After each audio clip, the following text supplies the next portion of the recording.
This was gonna be a small satire video of those indie versus corporate videos, but then I started to realize these two shows had stronger connections to each other than Hazbin Hotel versus Wish. I don't like comparing shows to each other, but I'm making an exception for these two because their connections are so strong that I could consider it the best indie versus corporate comparison. That is if you count Volume 9 and not every other volume. I'll explain more later about this comparison I made. For those out of the loop, RWBY is a 2013 American web series created by the late Monty Ohm and Rooster Teeth. It was praised for its world building, characters, and most importantly, its fighting choreography. All these feats that an independent 3D anime had. Over the years, however, its quality has declined and it has lost popularity. It even lost its indie status when AT&T bought Rooster Teeth in November 2014. It was still popular when this happened, and then it became a Warner Bros. Property in 2018. So of course, with this series no longer being independent and its quality declining, there had to be someone who could make an independent animated web series utilizing what made RWBY good, right? Fortunately, there was, and it was DillonGoo who used to animate for RWBY in Volume 3. On April 30, 2023, he made a fan-made Genshin Impact cyberpunk series with Shane Newville for Horrific titled Progenitor. Coincidentally enough, this was around the time Volume 9 was released, so how do these two compare? Well, let's find out. I'm saving the fight choreography for later. Unlike me, if you're an avid anime watcher, the third dimension is a mixed bag and rare to come by. On the one hand, there's Land of the Lustros, but on the other hand, there's Exam.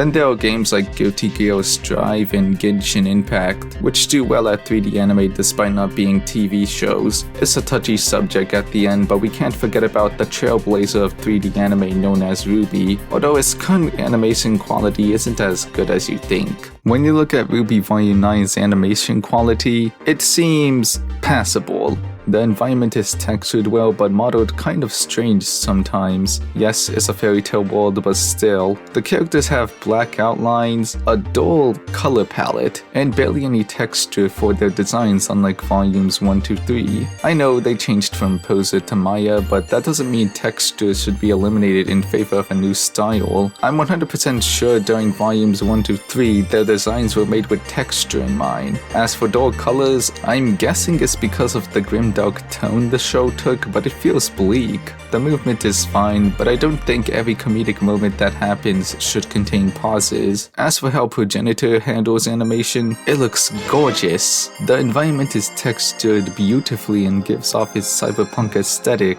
The characters have colored outlines that go on and off, I guess. For example, when the hands cover the body, it has outlines while the body itself doesn't. However, in some shots, outlines are present for the body. Also, sometimes when the hair covers an eye, the outline of the eye is shown so we can read the character's expression better. The color palette is desaturated, but unlike V9, it looks good. Probably because they weren't made with texture in mind. After watching all the scenes with Klee, I realized that she has human ears instead of elf ones. This is such a strange design choice, DillonGoo. It's like if you removed Blake's cat ears. Wait, that happened in the Justice League X RWBY movie? It's even an unexplained plot hole because episode 4 has a flashback with the characters in their original outfits. So does that mean Klee was cursed to become human sometime after Teyvat went underground? Does this affect Nahida, Layla, Insan, and Chaska too? Now what about the movement? Let me just say it's probably the best part of the animation. The characters move fluently with small occasions of them pausing a la Puss in Boots' The Last Wish. The lip syncing also has small pauses to emphasize talking. There's also the missing gap of the mouth that kind of bothers me when it comes to anime. And that's all I could say about the movement. It's fluent, expressive, and sometimes choppy, although I'll prefer calling it pseudo stop motion. Finally, for comedic effect, the characters changed their faces entirely instead of attempting to look funny with their main face. Overall, the animation is beautiful and arguably the best quality in any 3D anime. It makes sense because, unlike RT Animation, DillonGoo's Studios is revolutionizing the 3D anime industry, which is a high goal for an independent studio. Still, it's paying off from what I'm watching currently. I'm also 100% sure that Progenitor's animation costs less than RWBY V9's animation. Seriously, I know animation is expensive, but how does this cost $25k to $35k per minute to animate? Progenitor's animation probably costs Dillon's Patreon money and how much money Horriverse gives him. An episode of Murder Drones costs $200k to $300k for Glitch to produce. If you compare the possible total budget for all of Murder Drones to RWBY Volume 9's possible total budget, you can already tell what's cheaper to produce. The worst part about Volume 9's budget is a filler volume set in a new world, meaning they had to create models for every new character and background. They even went as far as rigging a mouse to be biped and quadruped, which is impressive but also a waste of resources. If you're going to make a filler volume, especially one set in a new world, do it if you have too much money. Unfortunately for RT, they were losing money over time, so this was a very bad move. It doesn't help that they had to get Crunchyroll to fund this volume, hence why it was exclusive to their streaming service for a year. Okay, this will be hard for me to explain. For those who haven't figured it out yet, I genuinely prefer lighthearted and comedic content, and both of these shows are the opposite of that. Yes, I know, RWBY was lighthearted and comedic, and a part of me wished it would stay that way, because I'm still upset it went with this grimdark direction that felt like a jump scare. At least for Progenitor, the grimdark tone is already set in stone, so it's easier for me to handle. Anyway, let me explain RWBY Volume 9's story. After RWBY, Weiss, Blake, Yang, John, and Neo fell into the void while Atlas got flooded, they landed in the Ever After. Okay, this is confusing out of context, especially for those who left RWBY years ago. Why did Team RWBY get isekai to Gaggoland instead of fighting Grimm? Let me explain why. Step 1, split up. Step 2, undo Step 1 and get a relic. Step 3, steal a plane to go to Atlas. Step 4, get your hunter licenses. Step 5, get another relic to save your revived friend and teleport everyone to a harsh kingdom. Step 6, kill your revived friend and fall. When RWBY falls into the Ever After, she wanders around and comes across a talking mouse called Little, who she's shocked at despite knowing a goddess who was punished with immortality by 2 gods. She then finds Weiss and Blake who are about to be eaten, and Yang who had a prosthetic stolen. That's a straight up ableism. I know it's a cartoon raccoon, but anyone from that world should know what a prosthetic is. It's even worse when you remember RT once said Ironwood's loss of limbs represents his loss of humanity, which means if you're missing a limb, you're less human. So would you say he caught you unarmed? How disarming.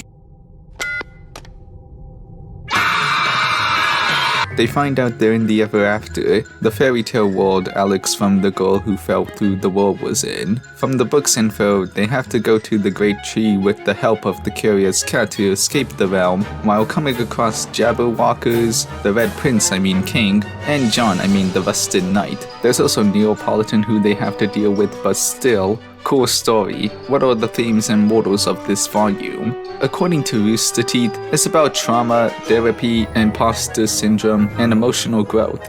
Guess what? They handle all those themes poorly, and here's why. Weiss's homeland got flooded and she barely cares about that, instead becoming comedic relief for this volume. Team RWBY states I'm a huntress to their superior counterparts and moves on, and RWBY... she drinks the tea and commits suicide, which leads to her finding herself via ascension from the Great Tree.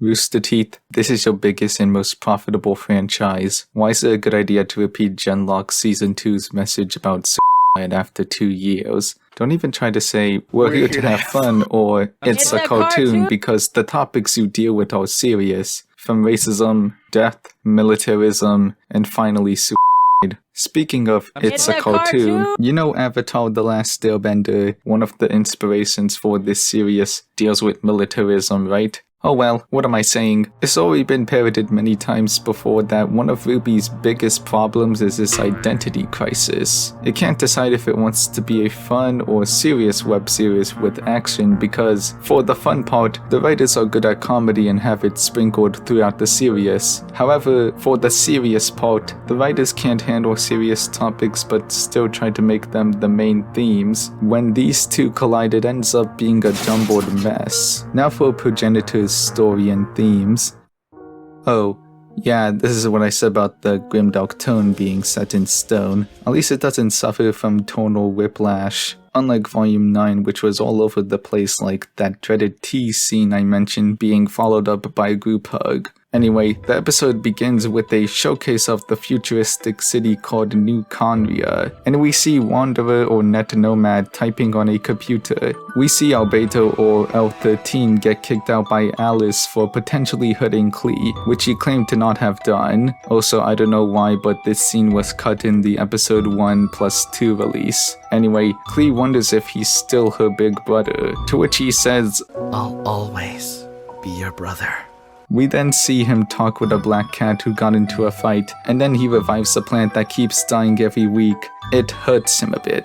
So far, the premise of this series is hard to decipher when watching the episode. Still, if we read the description, it tells us that it's about L13 existing in a world where synthetic and organic humans are fighting for equality. But when the Raiden Shogun, RS-03 or General Raiden shows up in a dire situation, he has to pick which side to fight for. Fittingly enough, General Raiden is showing up now, but before we advance, I have to point out that this is somewhat similar to the fondest racism subplot in RWBY, except this time it's the main plot instead of existing as a motivation for Blake and becoming forgotten after V6. Plus, it's executed way better because instead of humans being racist towards humans with animal traits, it's instead humans and artificial humans fighting for equality. Back to the story, General Raiden finds L13 and he retaliates thinking she's part of Xander Corp. She isn't and reveals her true identity to him. In the next scene, they talk about the war and why General Raiden was looking for L13.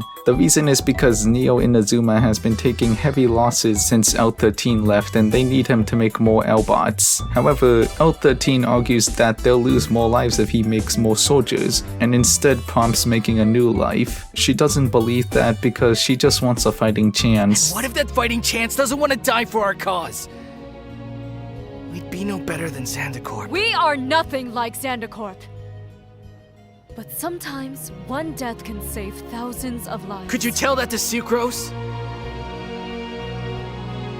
Could you tell her for certain that her death meant something?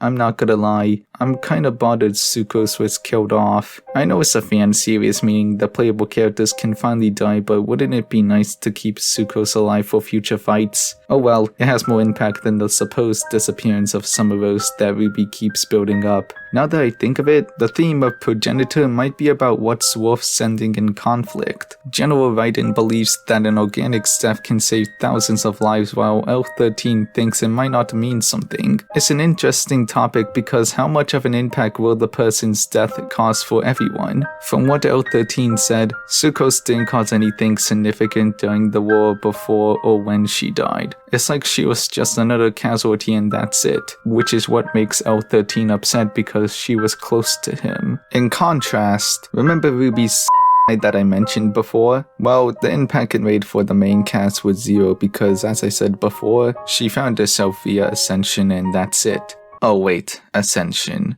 Let's talk about it. Volume 9 features a species called the Paper Pleasers which John wants to protect from Why do the Paper Pleasers wish to do that though? It's because they want to ascend into a more durable species, which they succeed at and become the Genio Gems. Now, when RWBY ends herself, she talks with the blacksmith and chooses her own weapon for ascension, meaning she didn't become a different person but stayed the same with her insecurities gone. This is just a straight up death threat to viewers. Like, I know they were trying to do a message about self-discovery, but ending yourself is not the solution. It's even worse for the paper pleasers because they don't remember John after becoming the Genial Gems. Basically, Progenitor tells you to value life while RWBY Volume 9 tells you to kill yourself.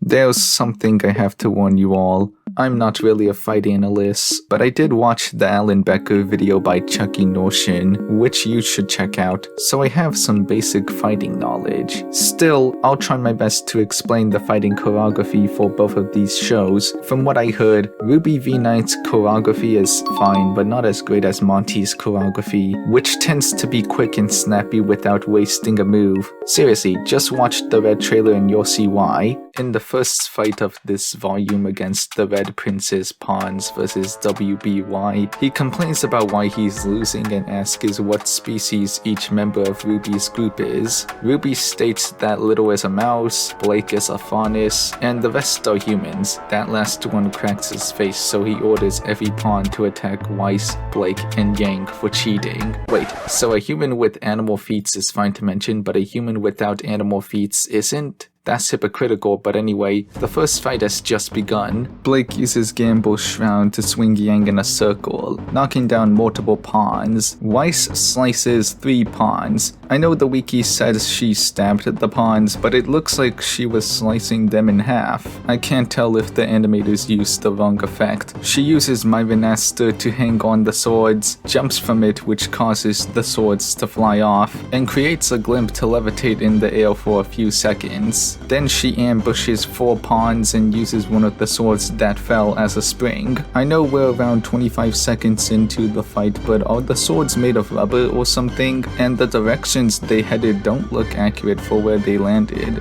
Yes, the rule of cool exists, but to me, it doesn't feel cool here. Blake and Yang are fighting the pawns. The latter uses Ember Silisas to place grenades on a pawn and kick it to the other pawns. Sorry if I said it plural, because I'm still wondering what happened to the right Ember Silisas. Did Adam destroy it? Did RT forget about it? I need an answer. So Blake disarms a pawn, dodges 2 pawns, and then runs to help Yang only to be knocked back by another pawn. 3 pawns fly out of a drawer to get to the battlefield. Blake dodges a thrown sword, jumps on it to get on higher ground, and cuts 2 pawns with Gamble's Shroud while almost getting hit by those 3 flying pawns. Meanwhile, Yang gets piled by many pawns and Blake is back on lower ground. She even jumps back on higher ground without jumping off a sword. What sense does that make? We see Weiss on higher ground too, and Blake again shooting the pawns but running out of ammo. Next, we see an overview shot of half the pawns standing around instead of jumping to higher ground or piling Yang more. This is probably the worst part of the fight. Why aren't the pawns throwing their swords like one of them did before? Also, Weiss, I know you're low on dust, but can't you shoot them? Anyway, the Red Prince tells RWBY to give up, which doesn't work, and she commands her teammates to kick their wooden butts. That feels so cheesy. And for the first time in forever, Team RWBY does a combo attack, without RWBY though, in which Blake runs on Weiss's glimpse to whip pawns, Weiss summons Nevermore quills and shoots them at the pawns, Yang burns and launches herself up while Weiss and Blake prepare to use Gamble's Shroud as a slingshot, and finally, Weiss summons Yang and Arma Giga's sword that hits the ground and creates a shockwave, defeating the pawns. In the aftermath, the prince flips the board and tells the guards to kill Team RWBY, but then the Curious Cat arrives to tell him he can't do what he's meant to do. The group escapes and that's it. This is a surprisingly fine first fight of this volume. Sure, Weiss still doesn't do fencing and relies on her semblance, but she did a good job cutting down the pawns. Blake, like always, whips and dodges opponents with her semblance, but rarely shoots them. The same goes with Yang, who punches, explodes, and powers up against opponents. The highlight of this fight was when they finally made a combo attack after so long, and Weiss's semblance was the main reason they won. Unfortunately, the pacing felt off sometimes, the weight half of the time didn't exist, the visuals didn't make the fight pop, and this might be nitpicking, but it feels simple to summarize. According to RWBY, this fight is supposed to give an early RWBY feel, but the strange pacing, lack of weight, and lack of detail don't help convey it to me, at least add a visual effect of shredding wood whenever the pawns get slashed, or speed up a few parts of the fight. That's all I could say about this fight, so let's move on to the 5th and final fight against NeoCat. How do I explain this? After RWBY commits suicide because of Neo, the Curious Cat is upset they can't possess RWBY now to go to Remnant, and they tell Neo, "You've lost something most important, haven't you? And now you have nothing left." this volume is nihilistic. Then they possess Neo, oh my god, and now they're talking inside a mute person. This volume is also ableist. After that episode, the group finally discovers what Ascension is. The Curious Cat still can't get to Remnant inside Neo because she has nothing left. She could get revenge on Cinder, but whatever. And it's revealed Alex's brother Lewis went to Remnant instead of her and that the cat killed her. These events lead to the final fight between WBY and John versus NeoCat. It begins with NeoCat preparing to charge, but then notices RWBY's statue. As if it wasn't obvious, it's their goal to free and possess RWBY, but her friends won't allow it. Okay, now the actual fight begins with Weiss dodging NeoCat. Wait, it started off screen?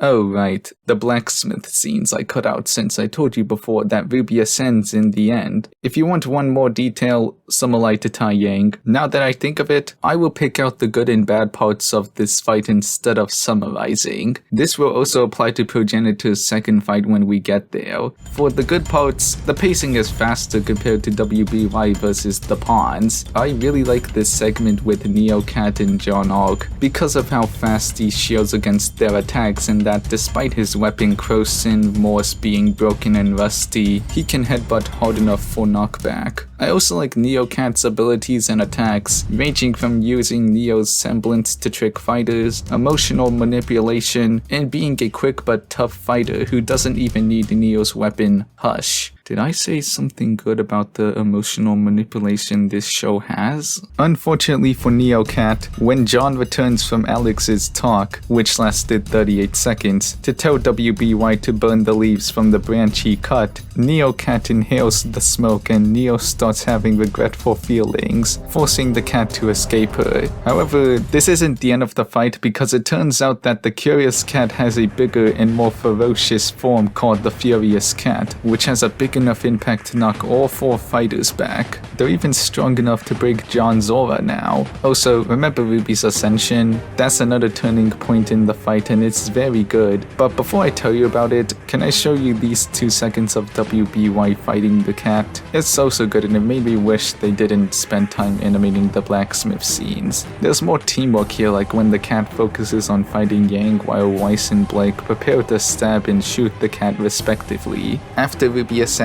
and reconciles with her friends, she fights back against the Furious Cat, and the sequence here goes a bit hard. This is also the only thing I like about RWBY's ascension. There's so much action-packed here, from the cat blocking RWBY's attacks, RWBY's usage of pellet burst, and even switching to first person for both fighters. I could tell the animators were having fun doing this sequence and I don't blame them, but that doesn't mean it's a perfect sequence, which I'll tell you once I'm finished bringing up the cherry on top. Team RWBY's full attack. Right after that sequence, the rest of Team RWBY joins to defeat the Furious Cat. When the cat jumps high to avoid RWBY's attack, it allows Weiss to surround them with glimpse, which leads to all of Team RWBY turning into orbs and delivering one final blow to the cat. I'm somewhat curious about why this has never happened before, but anyway, in the aftermath, the Curious Cat expresses their hatred for humans and gets killed by Neo's Jabberwocker clones. She could have done that right after the cat escaped, but okay.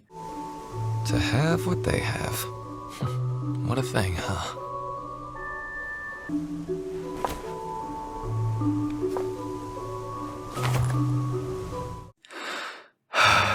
Welp, it's time to talk about the bad parts of the fight, the blacksmith scenes. Not only are they a nuisance, but the fight continues off screen because of them. Yes, they're important so we can know how Ruby ascended, but does Rooster Teeth not know that scenes can happen simultaneously? Then there's the talking scenes, especially the conversation between John and Alex, which also caused the fight to happen off screen. Granted, they're not as bad as the blacksmith scenes because they're part of the fight, but they still feel like interruptions. As much as I like the pacing being faster than WBY versus the Pawns, it can get too fast, especially in the Ruby vs Furious Cat sequence where it becomes hard to read the movements of the two fighters. There's a significant lack of weight and impact throughout the fight, as you can see with Crescent Rose not being heavy nor launching the cat fall back for a big impact. Maybe it's because of Ruby's ascension? The visuals are fine, but Ruby's red color blends into the background, making it hard to see her. Furthermore, the ending for Neapolitan is just...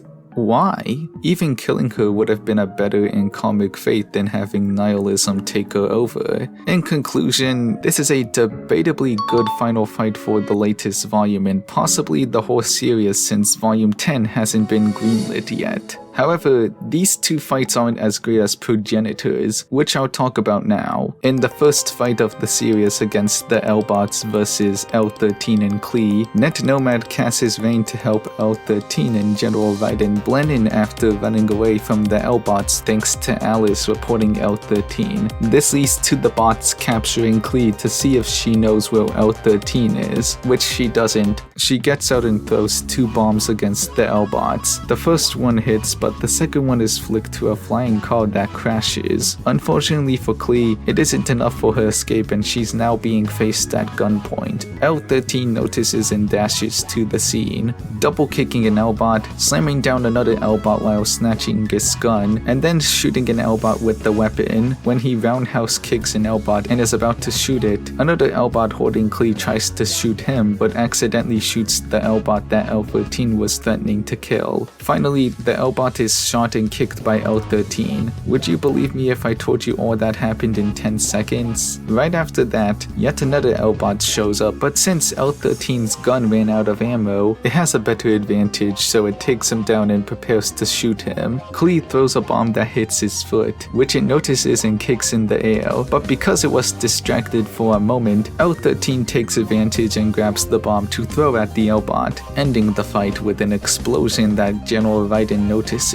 In the aftermath, an L-Bot from the car makes one last attempt to capture Klee, which ultimately fails when General Raiden comes to the rescue by slicing the vehicle in half, causing it to explode. This is a great first fight scene that establishes the fighting styles for the L-Bots, L13, and I guess Klee. The L-Bots are average fighters equipped with guns, but L13 is quick and takes advantage of any quick distractions. Klee isn't really a fighter in this series, which doesn't make sense because she and the other 5-year-olds in the original game can pack a punch. Compared to WBY versus the Pawns, this is much shorter but makes up for it with a faster pace, more detail, and better weight. Also, it's necessary for the plot. I should have mentioned this before, but was WBY versus the Pawns necessary? If the Red Prince wanted to kill Team RWBY, he could have just flipped the board in the beginning instead of watching all his pawns get killed and then flip the board. Here, this fight is necessary to show what synthetics and even organics have to deal with. Also, before anyone asks, where's L13's sword since Albedo wields a sword? You'll see it in the second and final fight of episodes 1+2, which you could tell what it's going to be since behind General Raiden, there's a row of L-Bots running to the right. Before the final fight starts, General Raiden prompts L13 that if he joins the war, she'll protect Klee. This doesn't sit well for the both of them, to which she says, Looks like we have no choice. And she's right because the second and final fight is about to begin between General Raiden and L13 versus the L-Bots. Before General Raiden's first move, she cuts her right hand to electrify her lance with blood. Then she hits 5 L-Bots which causes them to freeze and hits her lance on the ground, causing said L-Bots to unfreeze but get electrified. Okay, it's a weird choice to make blood be the source for using elements for synthetics, but then again, it looks cool and I did say this series is Grimdog, so I'll let it pass. The entire sequence after that move is much more action-packed than the RWBY vs Furious Cat sequence. However, it's hard to describe what's going on, as if I was trying to deconstruct the Red trailer, but I'll try my best to highlight the great parts of this sequence. General Raiden is shown to be a very competent fighter, dismembering and slicing L-bots in half while snatching a sword and changing her lance to an umbrella to shield against bullets. Speaking of swords, the L-bots this time are equipped with not just guns, but swords that twirl around when thrown. This is already a step up from the last fight because it implies Xandercorp knows how powerful General Raiden is, so of course they'll give swords to the bots here. When General Raiden kicks a dismembered L-bot holding a sword, it slows down to show L13 snatching it, and then it goes back to normal speed when he throws the L-bot down. This is the part where L13 finally wields a sword as Albedo does in the original game, and it even slows down again to showcase this before continuing the sequence. That's a good use of slow motion. We see how more competent he is now with a sword, from dismembering L-bots to even doing the same movements as Favonius blade work Weiss from the game. There's also a small but great amount of teamwork between General Raiden and L13, like when an L-bot kicks him down and she immediately slashes it. Then she turns back to slash up another L-bot and he kicks in midair. Also, after the Favonius blade work Weiss part, he throws his sword at an L-bot's head, snatches his gun, and shoots another L-bot. So is L13 not going to pull out the sword and store it for future fights? Oh well, what matters more is that L13 hears an explosion, meaning Klee is fighting the L-bots off screen and then he rushes to help her. The only part where she's fighting on screen is when General Raiden is sniping 3 L-bots, and in the background you can see Klee fighting the bots. She also mimics the animation of when you stop running as a short female playable in the game. Another nice reference. So far, the fight has been intense for the trio, but it's about to get more intense when a laser pops out and is revealed to be from a Ruin Grader, a powerful mini-boss from the game that received no changes here. I could see why, because like the game, the machine that Xandercorp dug up in this series is so strong that although General Raiden's umbrella can't be destroyed by its laser, the buildings can. When that happens, a chunk is about to fall on L13, and Klee notices, so she pushes him, leading to a heart-wrenching scene that was already shown in the beginning. This might just be me, but is there much of an impact if we were all going to see this happen? I guess the reason why it was shown at the beginning was to warn viewers that this series won't be like RWBY volumes 1 to 3, but 3 to 9. Anyway, General Raiden continues fighting the Ruin Grader, but then an L-bot tells her Klee's hurt, which fools her into being backstabbed by it. That's a good use of situational irony. We know that's not L13, but since General Raiden possibly never heard an L-bot talk, she assumes it's him. Surprisingly enough, it doesn't stop her from killing the L-bot and then giving a piece of fabric to L13 to protect him from what she's about to do. Secret art Musu Shinsetsu. Sorry if I butchered it, but to clarify, it's the Raiden Shogun's elemental burst. Using the blood leaking from her chest, she channels electricity to the sword, pours it out, and electrocutes every L-bot in the area except L13 because of the protective fabric she gave him. Then she finally cuts the Ruin Grader in half, ending the fight. What a staggering climax. Or not, because even with its lower half gone, the machine is not done yet and prepares to charge its laser. Luckily, Nomad arrives in time to say one word to the Ruin Grader. Bam. In the aftermath, the ship that finished off the Ruin Grader is lowered down and we meet the creator of General Raiden, Ale. We also learn that Net Nomad's codename is RS-02, and he tells L13 to go with them, to which he tells him to wait a bit. Despite Net Nomad explaining the virus will only confuse Xandercorp for a few minutes, L13 walks up to Klee's corpse and attempts to revive her. Like the plant in the beginning, this hurts him but worse since she's a 5-year-old human, and yes, I'm still questioning why her Elfios are gone. Back to the ship, they question about L13 being the real Albedo, but since he won't respond, they prepare to leave. But then L13 comes in at the last second and tells them his name is Albedo. Finally, Net Nomad sees Klee come back to life, but still confirms her dead. Wait, even the cat is on Xandercorp's list? Still not as dark as RWBY volumes 3 to 9. Albedo is told the next destination is Neo Inazuma and the episode ends. This was a fantastic fight overall. It is very well choreographed, has a consistent pace, good changing points like the Ruin Grader that appeared out of nowhere, and good foreshadowing like General Raiden's blood at the beginning foreshadowing her elemental burst. The only flaws I could think of are Klee getting 0.1% screen time while fighting, in which she does more here than the first one, and Albedo not saving a sword for future fights. I would also bring up Albedo reviving Klee since it removes any impact her death had, but that's up for debate because he was already shown to revive dead things in the beginning. Compared to the Curious Cat's fight, this one takes the cake for having amazing choreography and especially not having interruptions. Now, let's talk about the quality of both shows overall.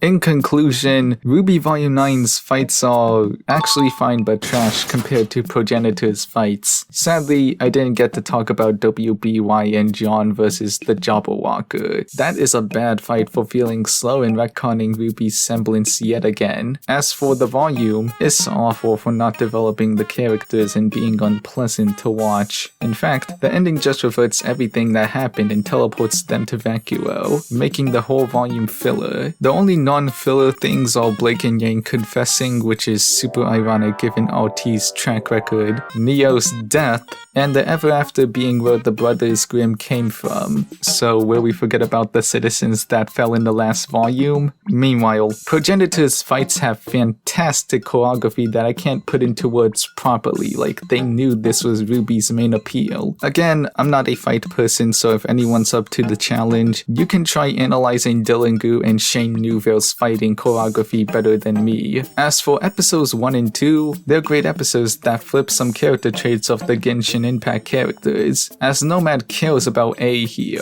They also have a better plot and character development than any RWBY V9 episode. The only problems I have are Sukros's death and Klee's temporary death, but that's just me. I didn't mention the music for these shows, but just to let you know, V9's music is fine, but Progenitor's better, and yet it's the weakest aspect to me. Yes, I know Jeff Williams retired before V9 and now his daughter Cassie is doing the music, but it was starting to get stale, and that is what happens when you have the same musicians for 11 years. Rooster Teeth should have at least hired new musicians like Jack and Jalfrey did for Battle for Dream Island, but it is what it is.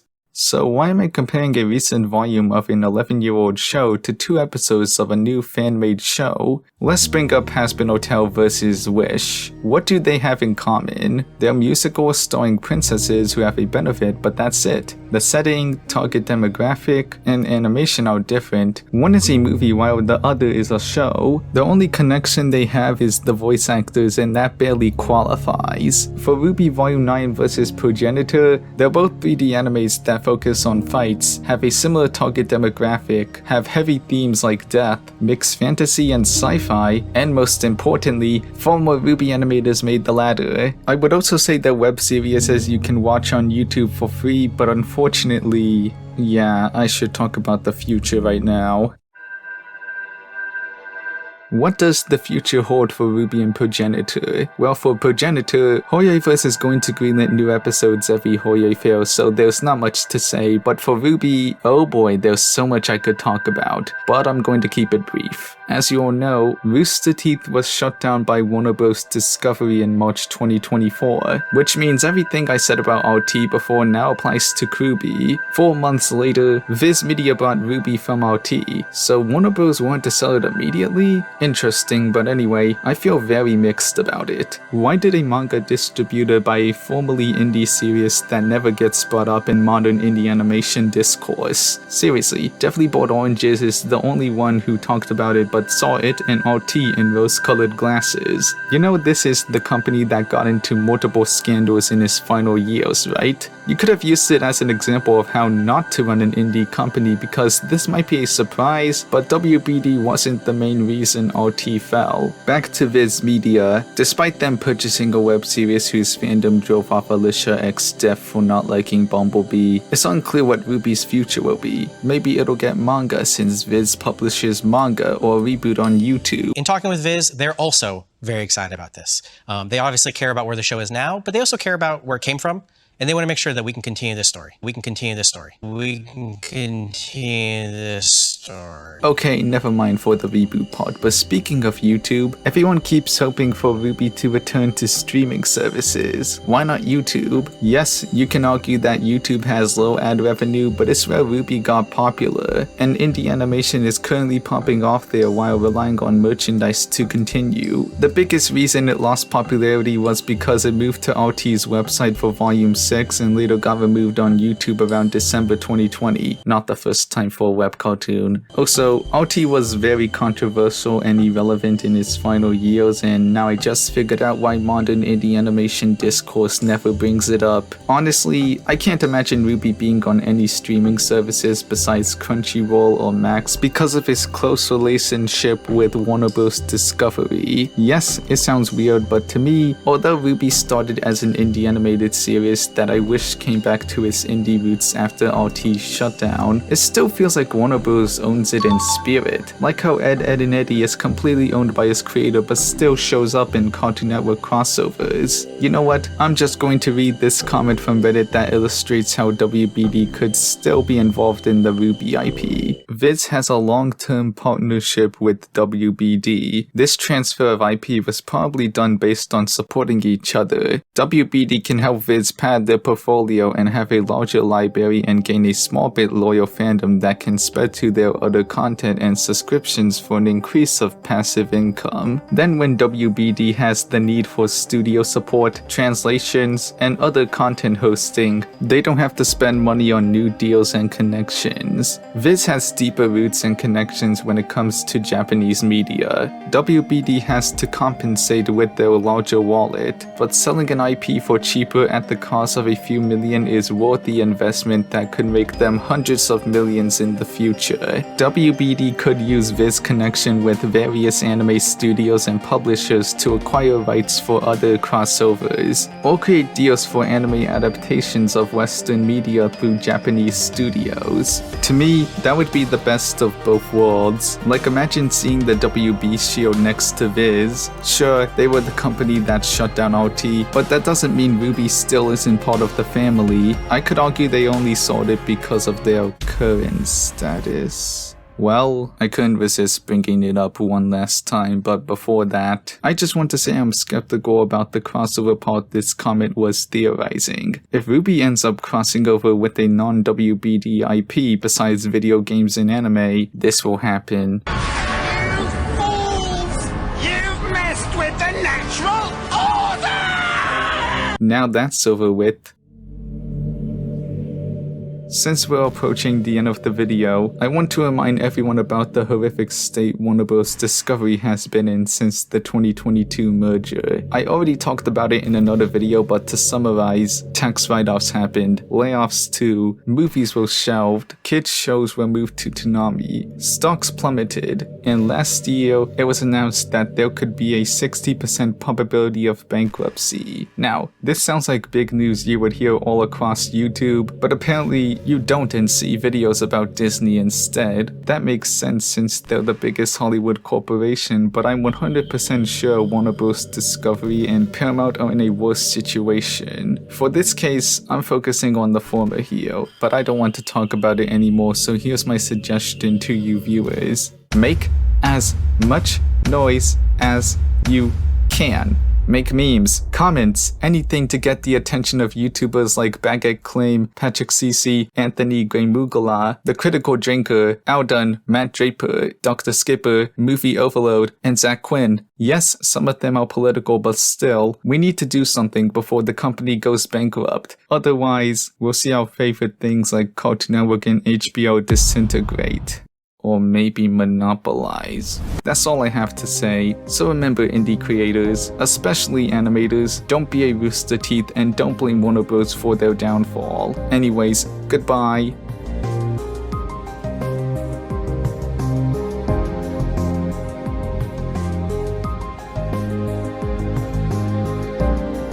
Please visit me here at RWBY back to YouTube, please. Also, Warner Bros. Please add RWBY, Camp, and No Map Nowhere back to YouTube. Thanks, bye.